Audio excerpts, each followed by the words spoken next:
오늘은 흔히 들을 수 있는 헤레시, 이단과 엔티크라이스트, 즉 그리스도에 대해서 알아보겠습니다. 이단이란 용어는 정통 교리에서 벗어나는 것을 뜻하고, 즉 그리스도는 그리스도를 하나님으로 인정하는 데에 동의하지 않는 것을 말합니다. 이스라엘 민족은 하나님의 계시를 통해서 여호와가 하나님이시라는 것을 알게 되었고, 그들은 하나님에 의하여 선택된 민족이라는 자부심을 갖게 되었습니다. 이런 이유로 인해 그들은 여호와 신앙을 갖지 못한 다른 민족들을 모두 페이간, 즉 우상을 숭배하는 이교도로 규정했습니다. 따라서 구약 시대에는 이교도에 대한 정의가 간단하고 분명하였습니다. 하지만 신약 시대에 와서는 예수님이 구약에서 예언되었던 그리스도이냐 아니냐 하는 문제와 예수님이 그리스도이시라면 여호와 하나님과 코이퀄, 동격이냐 아니냐 하는 문제와 더 나아가 그리스도의 네이처 본질이 인성이냐 신성이냐 아니면 인성과 신성의 혼합이냐 하는 문제에 따라 정통 교리와 이단적 교리로 구분되어진다고 볼 수 있습니다. 정통 교리가 어떤 것인지를 정확하게 알기 위해서는 이단적 교리가 어떤 것인지를 먼저 알아보는 것이 도움이 될 것입니다. 이에 대한 이해를 위해 먼저 요한 1서 4장 1절의 말씀을 보겠습니다. 사랑하는 자들아, 영을 다 믿지 말고 오직 영들이 하나님께 속하였나 분별하라. 많은 거짓 선지자가 세상에 나왔음이라. 이로써 너희가 하나님의 영을 알지니 곧 예수 그리스도께서 육체로 오신 것을 시인하는 영마다 하나님께 속한 것이요 예수를 시인하지 아니하는 영마다 하나님께 속한 것이 아니니 이것이 곧 즉 그리스도의 영이니라. 오리라 한 말을 너희가 들었거니와 지금 벌써 세상에 있느니라. 자녀들아, 너희는 하나님께 속하였고 또 그들을 이기었나니 이는 너희 안에 계시니가 세상에 있는 자보다 더 크심이라. 그들은 하나님께 속하였으니 하나님을 아는 자는 우리의 말을 듣고 하나님께 속하지 아니한 자는 우리의 말을 듣지 아니하나니 진리의 영과 미혹의 영을 이로써 아느리라 하였습니다. 이단적 교리들 중에서 먼저 아들 하나님을 아버지 하나님과 동격으로 보지 않는 교리를 보겠습니다. 그것은 아리아니즘입니다. 이는 3세기경 알렉산드리아의 성직자였던 아리우스의 이름을 따서 붙여진 신학 이론입니다. 이 이론에서는 그리스도인 아들 하나님은 창조주이신 아버지 하나님과 동격이 될 수 없고 영원성도 없다는 것입니다.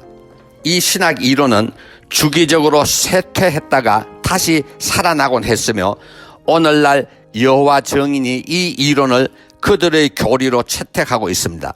아리아니즘은 325년 니케아에서 열린 종교회의에서 이단으로 규정되었습니다. 다음은 어답셔니즘입니다. 양자설이라 하여 2세기에서 3세기 그리고 8세기에 주목을 받았던 이론입니다. 예수님은 우리와 같은 평범한 사람이었지만 세례 요한으로부터 세례를 받은 순간 하나님의 아들, 즉 양자로 입양되었다는 견해입니다. 당연히 이단으로 분류됩니다. 다음은 예수님의 본질이 신성이냐 인성이냐 아니면 신성과 인성의 혼합이냐의 문제에서 만들어진 대표적인 세 종류의 이단적 교리를 알아보겠습니다. 첫째로 아폴리네리아니즘을 꼽을 수 있습니다. 이것은 361년경 계시록에 언급된 7 교회 중의 하나인 라오디아 교회의 주교로 있던 아폴리네리우스의 이름을 따서 붙여진 것입니다.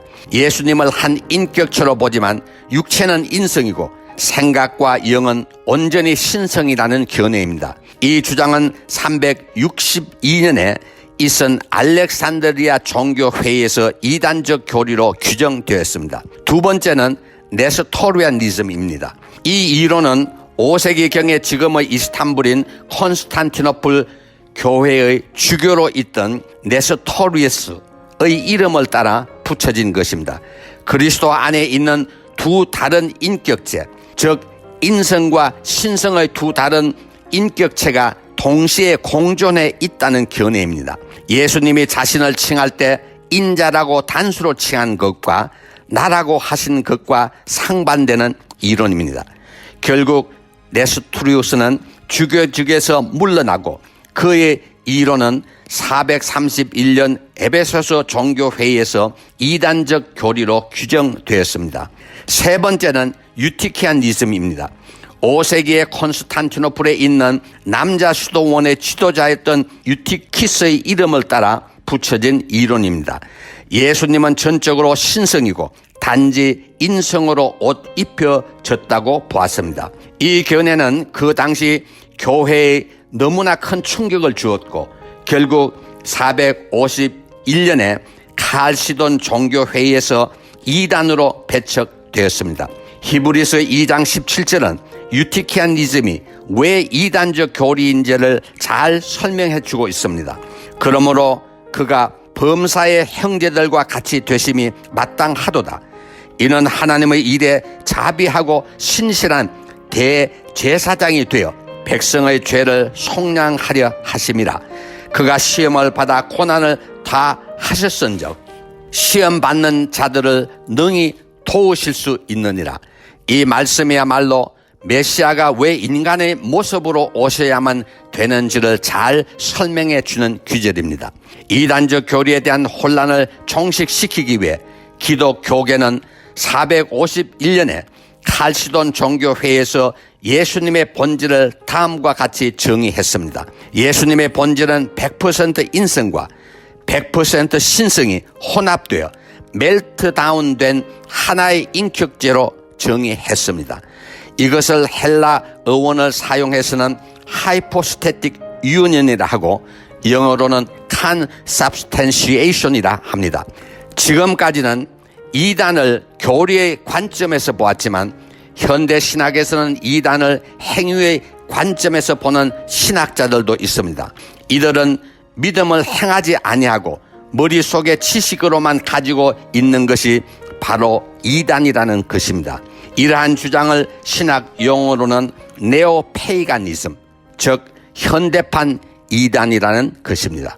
그러나 이단을 규정하는 데 있어서 더 중요한 기준이 있다면 그것은 복음을 자신의 세상적 성공과 안락함을 이루기 위한 것에 사용하는 것이라고 볼 수 있습니다.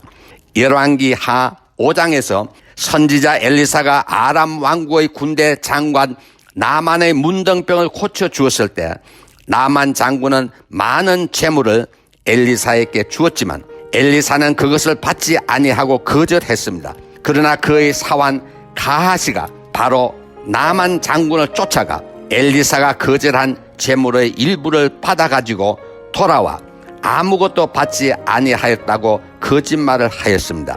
이 결과로 게하시아는 문둥병에 걸려 패만하게 되었습니다. 오늘날에 있어서 진정한 이단의 규정은 선지자 엘리사와 그의 사환 게하시아의 행위에서 그 기준을 마련해야 할 것입니다. 아멘.